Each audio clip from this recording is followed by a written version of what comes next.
वैदिककालीन संस्कृति देख रहे थे। उसमें हमने सामाजिक जीवन को देखा, धार्मिक जीवन देखा और आर्थिक जीवन भी देखा। नहीं, एक राजनैतिक जीवन रह गया था। तो आप लोग लिखे राजनैतिक जीवन में। राजनैतिक जीवन कहने का मतलब या राजनीतिक व्यवस्था का मतलब क्या है? शासन प्रशासन तंत्र। मतलब उस काल में शासन वगैरह होता होगा, बिना शासन में कैसे रह सकता? नहीं, कुछ तो व्यवस्था रही होगी ना समाज को नियंत्रित करने के लिए, सुचारू रूप से चलाने के लिए, है ना। एक समाज को सुचारू रूप से चलाने के लिए नियमों की आवश्यकता होती है। नियम मानव ही बनाते हैं, अपने लिए बनाते हैं, सबके लिए बनाते हैं, सबकी सुविधा के लिए बनाते हैं। तो उस वैदिक काल में भी प्रशासनिक तंत्र रहा था। नहीं, इसको भी हम दो भागों में बांट कर देखेंगे, उत्तर वैदिक काल और ऋग वैदिक काल। ऋग वैदिक काल में देखिए, ऋग वैदिक काल में लोगों का जीवन ग्रामीण था, गांव में निवास करते थे, ग्रामीण जीवन था, कबीलाई जीवन था, कबीलों में रहते थे। तो वहां का जो प्रशासनिक तंत्र था वो कबीलों के सरदार के हाथ में था। ये जो आर्य सभ्यता के जो लोग थे, जो लोग का जो समाज हुआ करता था, कुल हुआ जो कबीले हुआ करते थे, तो कबीलों में से एक व्यक्ति को सरदार बनाया जाता था। और वही सरदार क्या करता था? नहीं, वो पूरे कबीलों को संचालित करता था। अब ऐसा नहीं कबीलों के पास समुच्च शक्तियां प्राप्त थी, नहीं। अब वेदों के आधार पर हमें बताया, पता चलता है कि ऋग्वैदिक काल में प्रशासनिक तंत्र कबीलों के सरदार के हाथों में था। उसके पास मतलब असीमित शक्तियां नहीं था, नहीं, क्योंकि उसे कोई भी कार्य करने से पूर्व अपने कबीलों से सलाह लेना था। आज के जैसा नहीं, मतलब राजा के जैसा नहीं था, उस सलाह लेना पड़ता था। वही कबीले के सरदार कबीलों की ओर से युद्ध में भाग लेता, गायों की रक्षा करता, देवी देवताओं की क्या करता? पूजा करता। तो इस तरह से ऋग्वैदिक समाज का प्रशासनिक तंत्र संचालित होता था। सर्वसम्मति से कह सकते हैं कि संचालित होता था। यही जैसे ही उत्तर वैदिक काल में हम इंटर करेंगे, तो उत्तर वैदिक काल में क्या हुआ?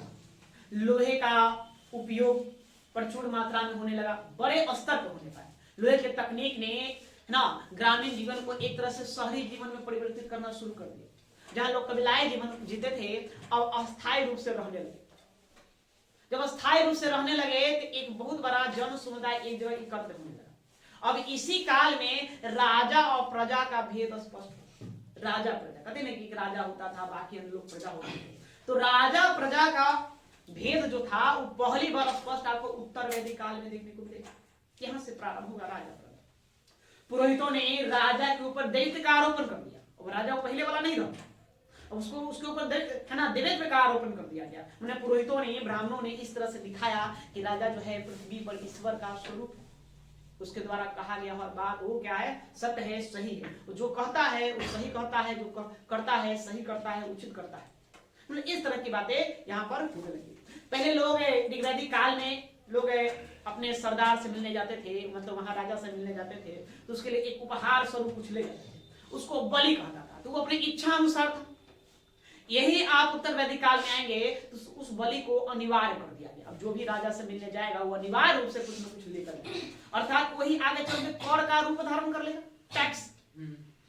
ठीक है, टैक्स क्या बनेगा? वही वही ये जो बलि जो था, उपहार। बलि एक तरह से क्या था?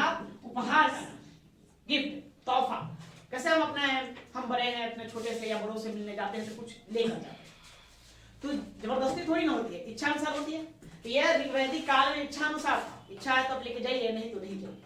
लेकिन यही उत्तर वैदिक काल में इसको क्या बना दिया गया? अनिवार्य बना दिया गया। अनिवार्य बना दिया मतलब कि हर हाल में पे करना ही करना है, अदा करना ही करना है। अर्थात मतलब यही किसका रूप धारण कर लेगा?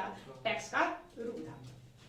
ठीक है, तो ये प्रशासनिक तंत्र, इन दोनों में इतना ही अंतर है। इसके अलावा फिर हम कुछ समितियों को देखेंगे, नहीं संस्थाओं को देखेंगे जो उत्तर वैदिक काल और वैदिक काल में संचालित है। जैसे उसमें हम देखेंगे विदत के बारे में, सभा देखेंगे, समितियां देखेंगे, गौण परिषद, ये सब कुछ संस्थाएं थी जिसके माध्यम से प्रशासन को सुचारू रूप से क्या किया जाता था? चलाया जाता था। ठीक है, या तो पहले हम राजनीतिक जीवन के बारे में आइए लिखते हैं, थोड़ा थोड़ा लिखेंगे। ऋग्वैदिक काल में आर्यों का प्रशासन, ऋग्वैदिक काल में आर्यों का प्रशासनिक तंत्र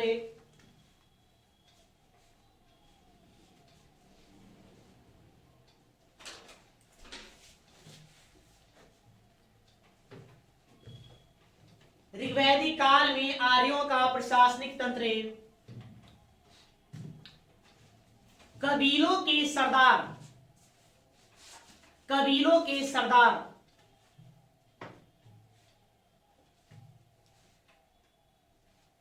कबीलों के सरदार सरदार के हाथों में थी, के हाथों में थी, हाथों में थी। वह एक तरह का मुखिया था, वह एक तरह का मुखिया था, मुखिया था, मुखिया था। उसके पास असीमित शक्तियां नहीं थी, असीमित शक्तियां नहीं थी।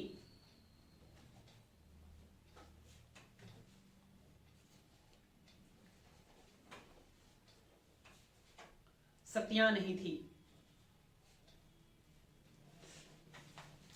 क्योंकि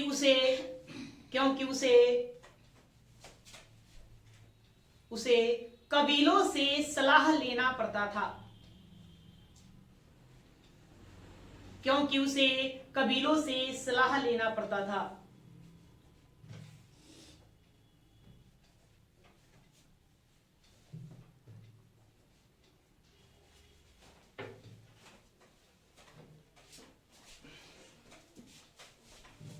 लेना पड़ता था। पैराग्राफ उसमें लिखिए सभा, सभा, समिति, समिति, विदत, विदत, गण, गण आदि उस समय की प्रमुख संस्थाएं थी, उस समय की प्रमुख संस्थाएं थी।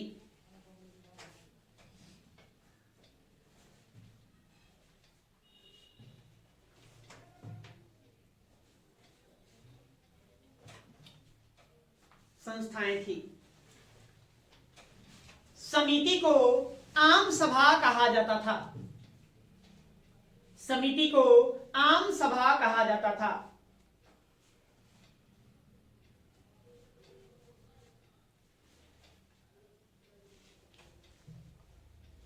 आम सभा कहा जाता था जो राजा या राजन, राजा कहें या राजन नहीं, सरदार भी कह सकते हैं, जो राजा या राजन का चुनाव करती थी।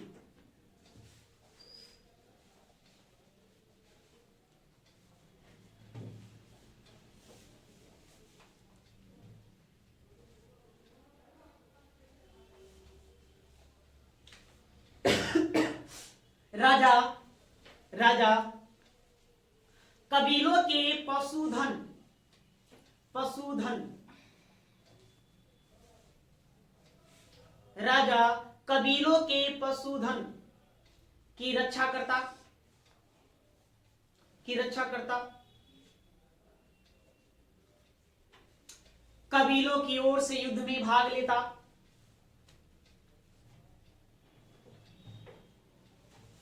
और देवी देवताओं का पूजा करता था, और देवी देवताओं का पूजा करता था। कबीलों की ओर से युद्ध में भाग लेता,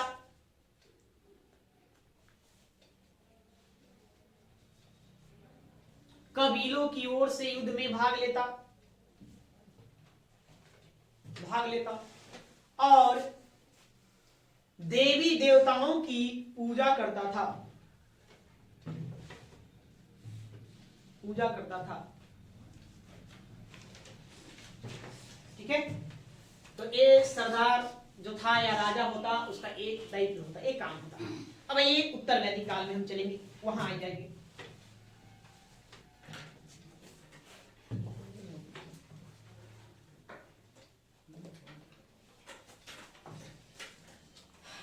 देखिए, उत्तर वैदिक काल में प्रजातांत्रिक व्यवस्था का विकास हुआ। प्रजातांत्रिक व्यवस्था का विकास हुआ। विकास हुआ। राजा और प्रजा, राजा और प्रजा का भेद, राजा और प्रजा का भेद स्पष्ट हो गया। स्पष्ट हो गया।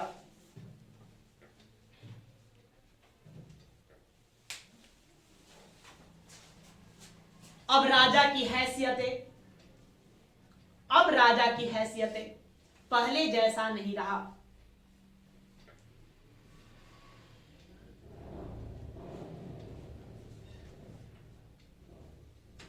पहले जैसा नहीं रहा।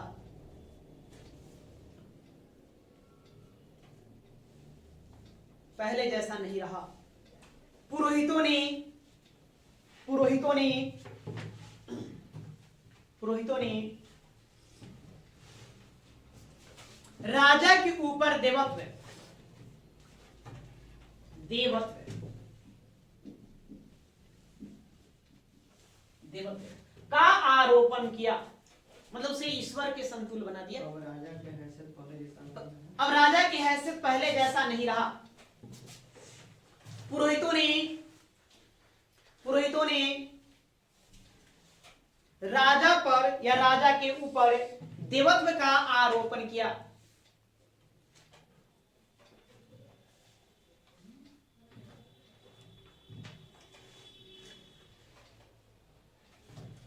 देवत्व का आरोपण किया तथा तथा राजस्व यज्ञ, अश्वमेध यज्ञ,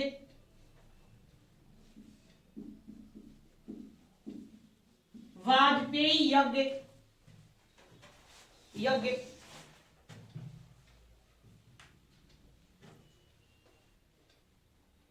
आदि के माध्यम से यज्ञ आदि के माध्यम से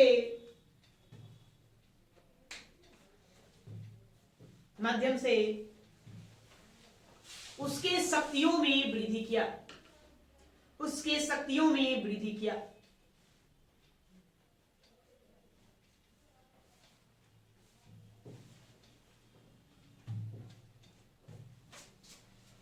ठीक है।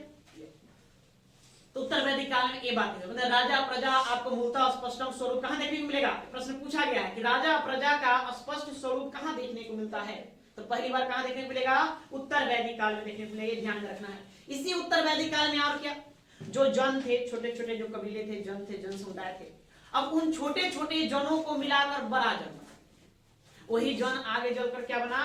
जनपद बन गया। वही जनपद आगे चलकर महाजनपद बना। मतलब राजा प्रजा का स्पष्टम स्वरूप और देखने को मिलेगा।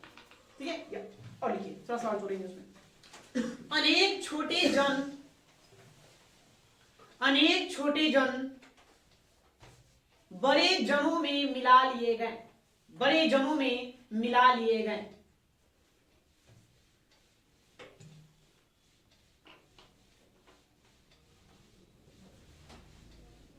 मिला लिए गए। जैसे भरत एवं पुरु, जैसे भरत एवं पुरु जन को मिलाकर कुरु जनपद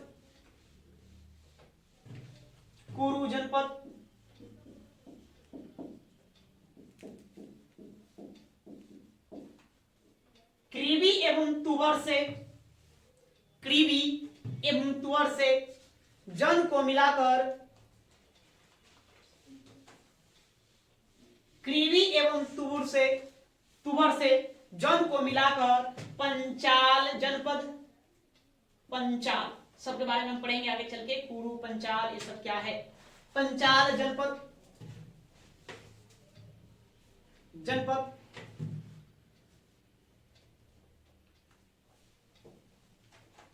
विकसित हुआ, जनपद विकसित हुआ।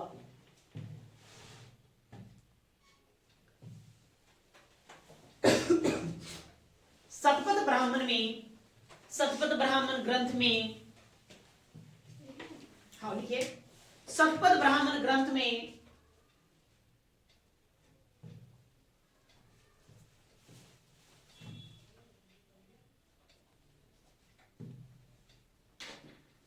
शतपथ ब्राह्मण ग्रंथ में कुरु एवं पंचाल जनपद को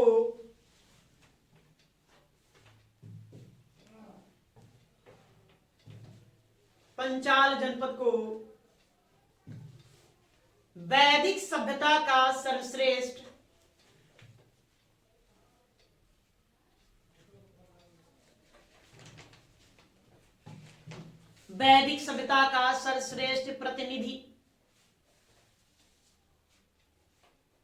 प्रतिनिधि एवं आर्य संस्कृति का केंद्र बताया जाता है, एवं आर्य संस्कृति का केंद्र बताया जाता है।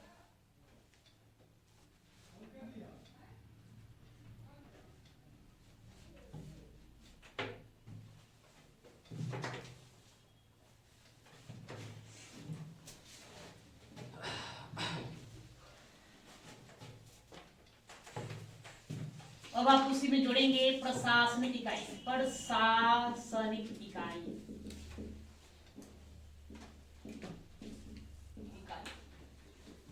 देखिए प्रश्न आपसे पूछा जाएगा कि वैदिक सभ्यता की सबसे छोटी प्रशासनिक इकाई कौन थी।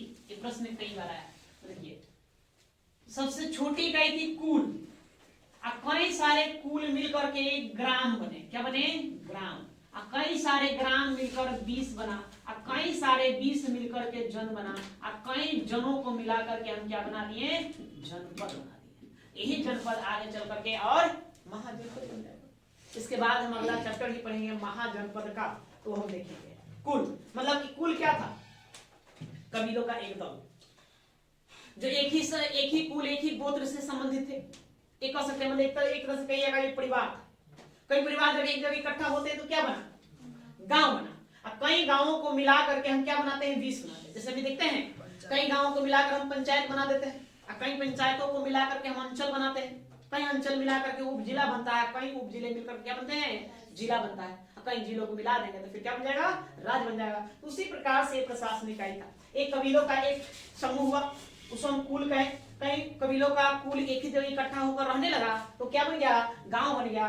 कई गांवों को जोड़कर हम 20 बनाएंगे। अब 20 से भी बड़ा कौन बन जाएगा? जन। और जन कई जन मिल जाएगा तो जनपद बन गया। नहीं तो कुल का जो मुखिया होता था, प्रधान, उसको कहा गया कुलक। कुलक, इसी कुल में आप क खाली जोड़ दीजिए, कुलक। ग्राम का जो प्रधान होता था उसे हम ग्रामनी कहते थे। उसे क्या कहा गया? ग्रामनी कहा गया। 20 के मुखिया को विस्पति कहा गया। विस्पति है ना। और जौन के मुखिया को क्या कहा गया? है ना, जौन के आगे क्या लगा देंगे? राजन। रा लगा देंगे, क्या बन जाएगा? राजन। और वही जनपद में वही आप यहाँ पर अगर स्पष्टम राजा शासक कहिए या राजन कहिए, उसका रूप देखने पे यहाँ पर आपको मिल जाएगा। ठीक है। तो ये प्रशासनिक इकाई थी। तो प्रश्न आपसे पूछा जाएगा कि वैदिक सभ्यता की सबसे छोटी प्रशासनिक इकाई कौन? तो कहाँ शुरू होगा? गरीबों से, यहाँ से कुल से, मतलब कि यहाँ से ये प्रशासन चलना प्रारंभ होगा और यहाँ जनपद तक जाएगा। ठीक है, इसको करिए, इसको नोट करें आगे।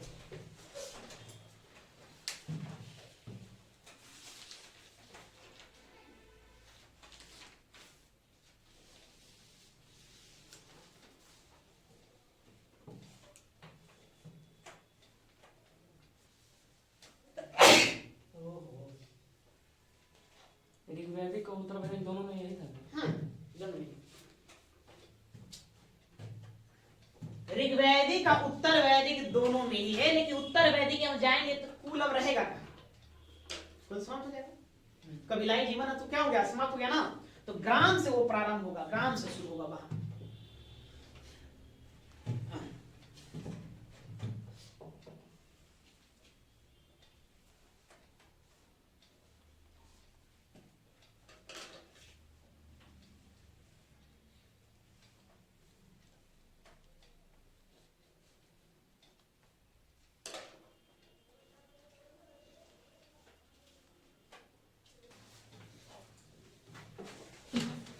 चलिए, इसी राजनीति के जीवन में, नैतिक व्यवस्था में हमें कुछ संस्थाओं को जानना है ना। तो थोड़ा सा लिखेंगे ऋग्वैदिक कालीन संस्थाएं।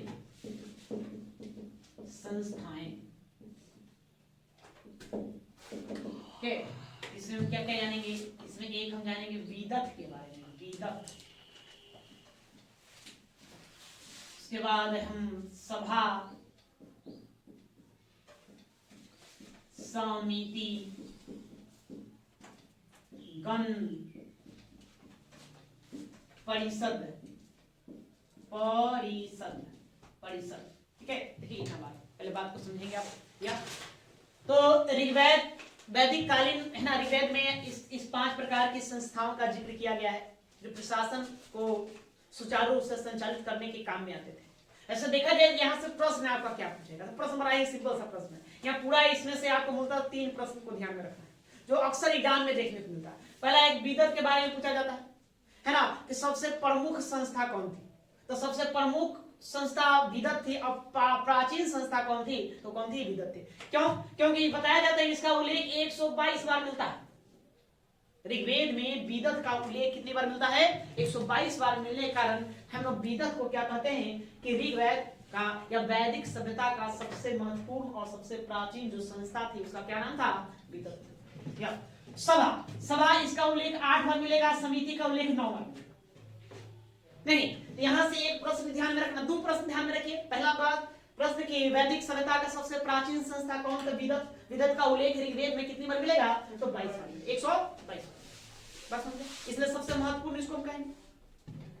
सभा और समिति सिंपल सी बात है। प्रश्न पूछा जाता है कि वैदिक काल की कौन सी संस्था आज के राज्यसभा के समतुल्य है? तो राज्यसभा के समतुल्य सभा।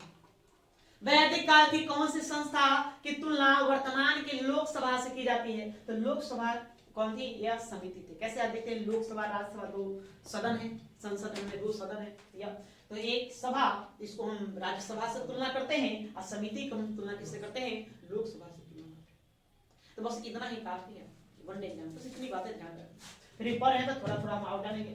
तो विदत देखिए, विदत मतलब कि सर्वश्रेष्ठ संस्था हुआ। इसमें लोग क्या करते हैं? इसमें वो सामाजिक मुद्दों पर, धार्मिक मुद्दों पर और सैन्य मुद्दों पर चर्चा करते थे। इसके लिए इसका आयोजन किया जाता था। इसमें पुरुषों के साथ साथ महिलाएं भी भाग लेती। दोनों लोग बैठकर, पुरुष महिला सभी लोग एक साथ बैठ करके इन मुद्दों पर चर्चा करते थे। सामाजिक मुद्दों पर चर्चा होता था, राजनीतिक मुद्दों पर चर्चा होता था, धार्मिक मुद्दों पर चर्चा होता था, सैन्य मुद्दों पर चर्चा, सैन्य मुद्दों। ऐसे यहाँ पर राजनीतिक मुद्दों की चर्चा का उल्लेख न मिलता है ना। ये मूलतः यह सामाजिक, धार्मिक और सैन्य मुद्दों पर चर्चा करने के लिए इसको बुलाया जाता है। ठीक है। उसके बाद सभा, सभा जो था इसमें ग्रामीण जो मुद्दे थे, छोटे छोटे मुद्दे थे, ग्रामीण जो मुद्दा था उन मुद्दों पर चर्चा करने के लिए सभा समिति का सभा का आयोजन किया जाता था।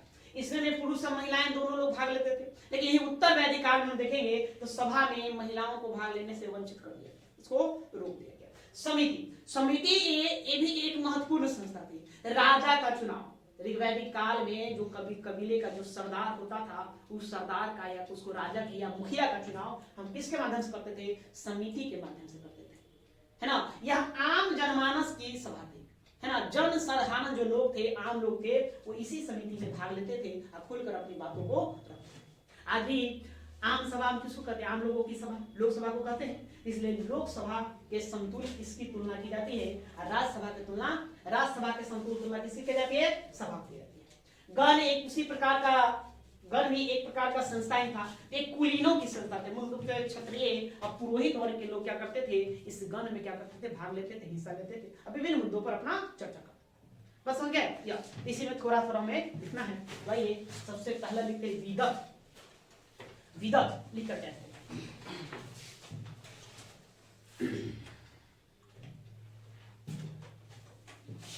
विदत देखिए, यह ऋग्वैदिक कालीन सर्वाधिक महत्वपूर्ण है।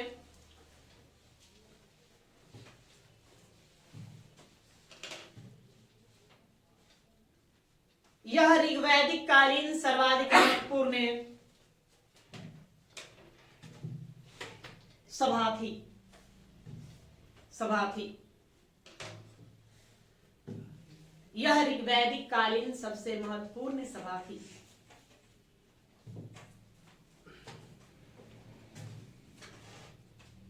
सभा थी। ऋग्वेद में इसका उल्लेख 122 बार मिलता है। ऋग्वेद में इसका उल्लेख 122 बार मिलता है।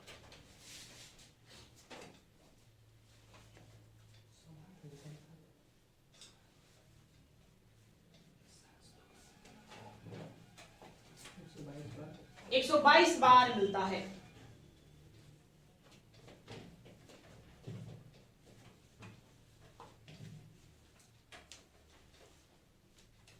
122 बार मिलता है। या समाज के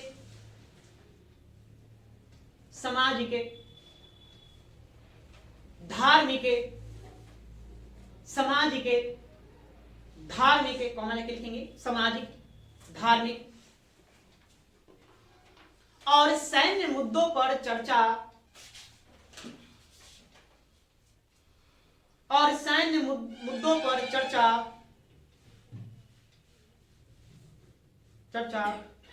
करने के लिए कार्य करती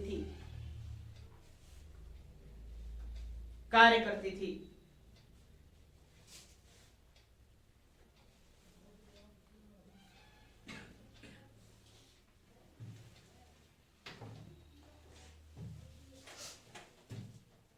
इसमें पुरुष और महिला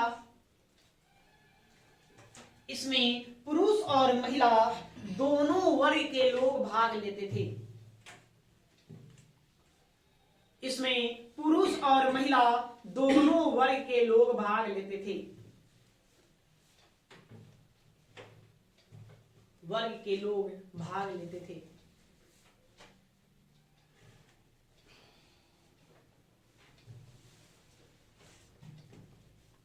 यह वैदिक कालीन सबसे प्राचीन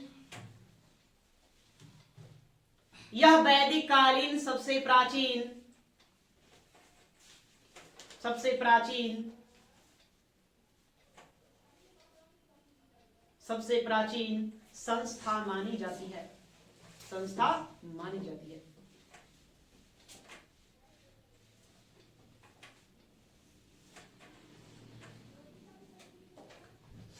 ठीक है। उसके बाद इसको अब इतना रहने देंगे, काफी है भाई। ये सभा लिखकर जाते हैं। सभा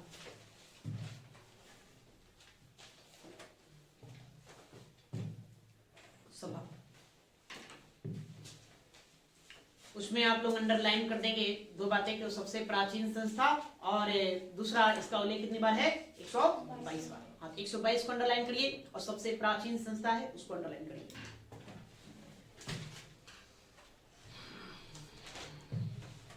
सभा में ये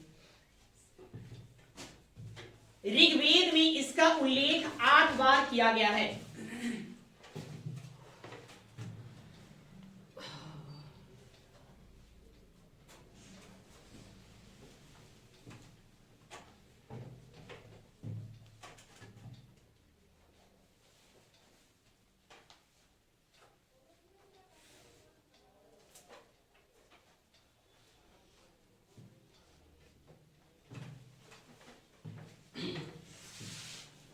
ऋग्वेद में इसका उल्लेख 108 बार किया गया है।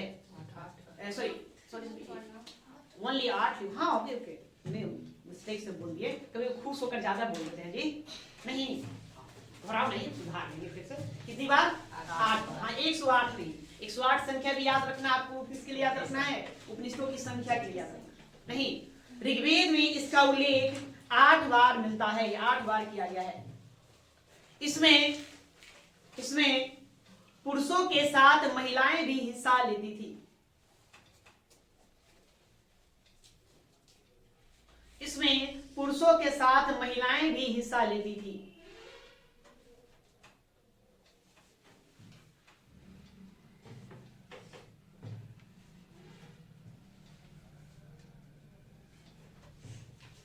सभा में भाग लेने वाले महिलाओं को,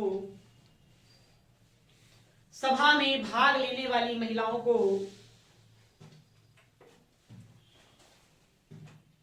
भाग लेने वाली महिलाओं को सभावती, सभावती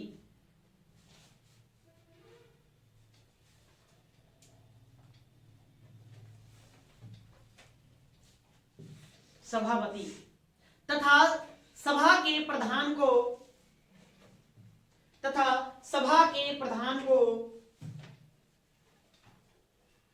प्रधान को सभापति कहा जाता था, कहा जाता था, कहा जाता था। ठीक है, अभी वर्तमान में राज्यसभा के मुखिया को क्या कहते हैं जी? राज्य सभापति कहते हैं ना, सभापति। हाँ, तो उस समय भी सभा के प्रधान को सभापति कहा गया। अब महिलाओं को सभापति का संज्ञा दिया गया। अगली के उत्तर वैदिक काल में, उत्तर वैदिक काल में, उत्तर वैदिक काल में इसमें महिलाओं की भागीदारी को बंद कर दी गई, इसमें महिलाओं की भागीदारी को बंद कर दी गई, बंद कर दी गई। महिलाओं की भागीदारी को बंद कर दी गई।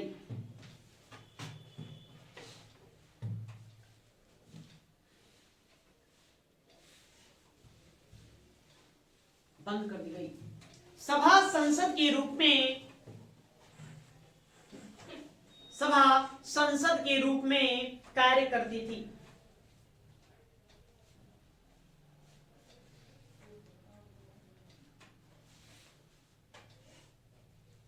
कार्य करती थी और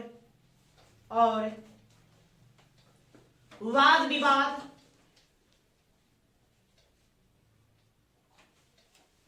और वाद विवाद तथा चर्चा के द्वारा, तथा चर्चा के द्वारा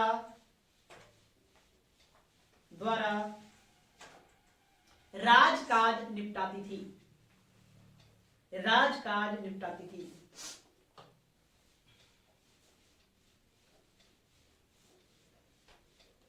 निपटाती थी।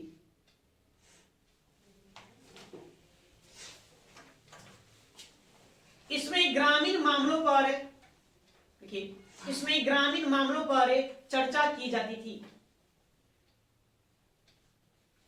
चर्चा की जाती थी। इसमें ग्रामीण मामलों पर चर्चा की जाती थी।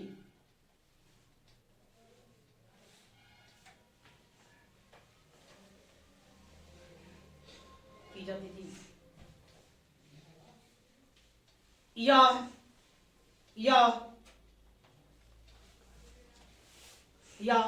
राजनीतिक तथा राजनीतिक तथा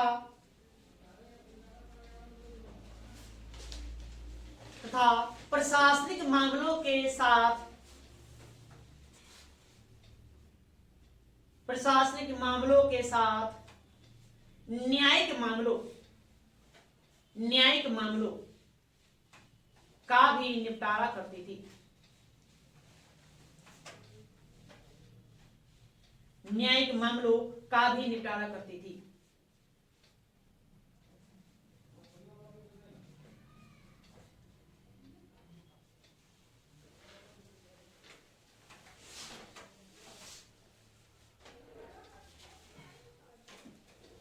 इसकी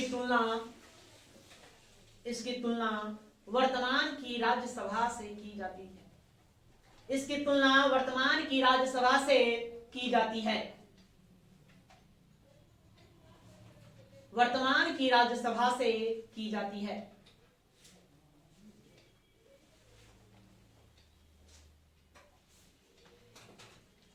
ठीक है, तो ये रही सभा। इसमें आपको याद करने वाली बात, ऋग्वेद में इसका उल्लेख कितनी बार? 8 बार मिलेगा। इसकी तुलना वर्तमान के किससे करेंगे? राज्यसभा से करेंगे। और एक ही बात याद रखना है कि प्रशासनिक और राजनीतिक मामलों के साथ साथ कौन सा मामला? न्यायिक मामलों का भी निपटारा। ये प्रश्न पूछा गया है कि निम्नलिखित में कौन सी संस्था न्यायिक मामलों का निपटारा करती थी? कौन सी संस्था? सभा। तीनों बातों को आप अंडरलाइन करिए। सभा कौन चलाता था, मैं कहाँ जा रहा हूँ? ग्रामीण चर्चा दर से सदस्य मेंबर होता था, राजा चलाएगा ना। सभा मतलब क्या, एक व्यक्ति चलाएगा। अभी हमने बताया कि सभा के मुखिया क्या कहते थे, सभापति कहा जाता। बोले एक व्यक्ति उसी में से चुना गया जो क्या बनता था, सभापति बनता था। नहीं ये बताइए, लोकसभा कौन चलाते हैं वर्तमान में, प्रधानमंत्री, राष्ट्रपति? लोकसभा चलाने के लिए एक व्यक्ति को लोकसभा अध्यक्ष बना दिया जाता है, वही चलाता है। उसमें प्रधानमंत्री राष्ट्रपति की कोई भूमिका नहीं है उसको चलाने के लिए। राष्ट्रपति महोदय उसको आकर संबोधित करें।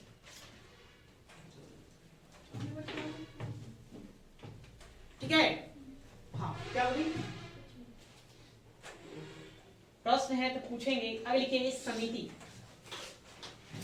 अगला लिखिए समिति।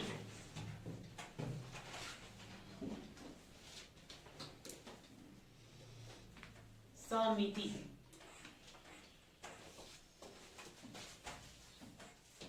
देखिए, ऋग्वेद में इसका उल्लेख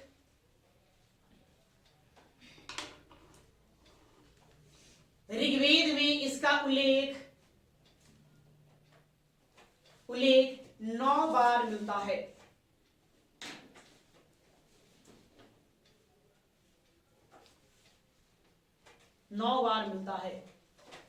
यह जनसाधारण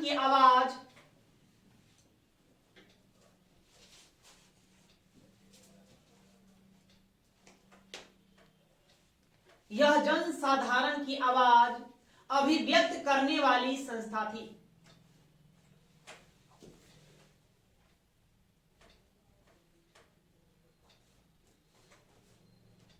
अभिव्यक्त करने वाली संस्था थी। अर्थात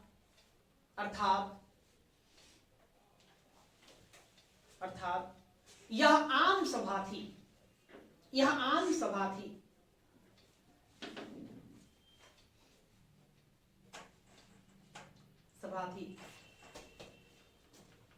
राजा के निर्वाचन एवं पुनर्निर्वाचन, राजा के निर्वाचन एवं पुनर्निर्वाचन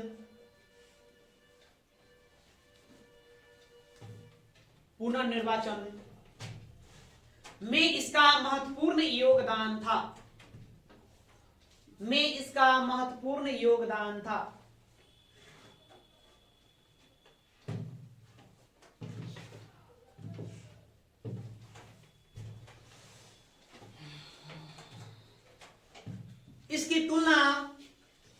इसकी तुलना आधुनिक लोकसभा से की जाती है। आधुनिक लोकसभा से की जाती है।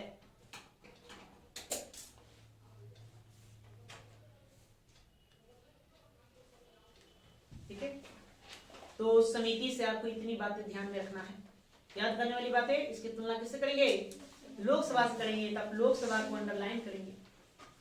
ऋग्वेद में इसका उल्लेख कितनी बार मिलेगा, 9 बार मिलेगा। नहीं, ऋग्वैदिक कालीन कौन सी संस्था राजा का निर्वाचन करती थी या चुनाव करती थी, कौन सा चुनाव करेगी, तो समिति। अभी पढ़े, या राजा का निर्वाचन इसका महत्वपूर्ण योगदान था।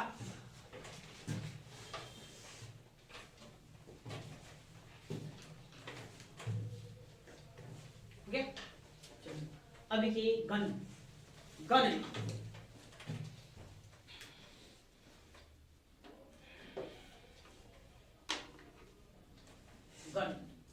इसके बारे में उस तरह से ज्यादा विस्तृत जानकारी प्राप्त नहीं होती है, इसलिए थोड़ा सा 1-2 लाइन लिखी इसमें। देखिए, ऋग्वेद के समय यह संभवतः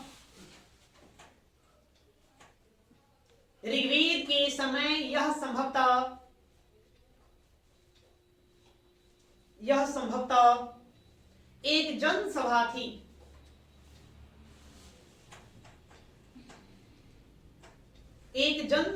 थी। सभा थी जिसमें कुलीन लोग शामिल थे।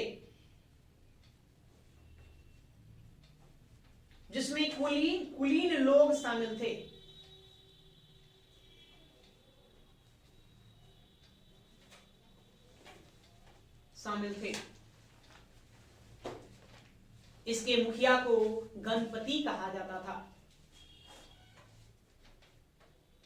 इसके मुखिया को गणपति कहा जाता था।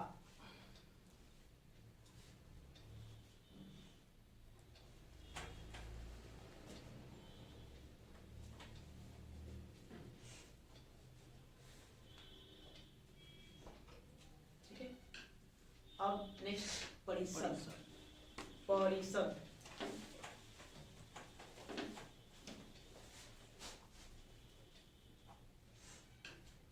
परिषद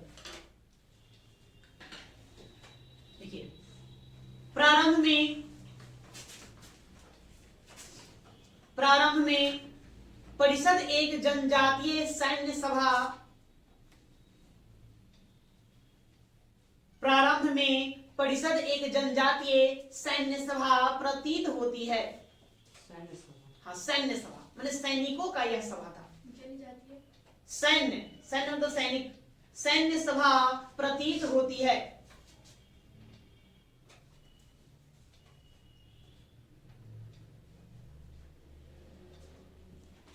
प्रतीत होती है, लेकिन उत्तर वैदिक काल में, लेकिन उत्तर वैदिक काल में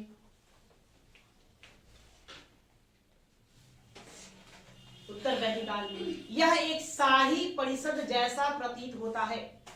शाही परिषद, शाही परिषद जैसा प्रतीत होता है,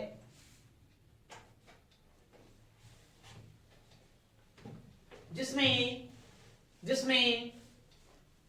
शाही, एक मिनट जो क्या लिखें, उत्तर वैदिक काल में यह एक शाही परिषद जैसा प्रसिद्ध होता है। ठीक है, जिसमें पुरोहितों का वर्चस्व स्थापित था।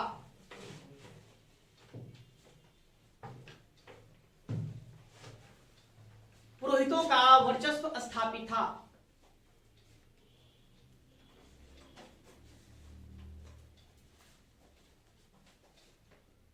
जो राजा के सलाहकार के रूप में, जो राजा के सलाहकार के रूप में कार्य करते थे।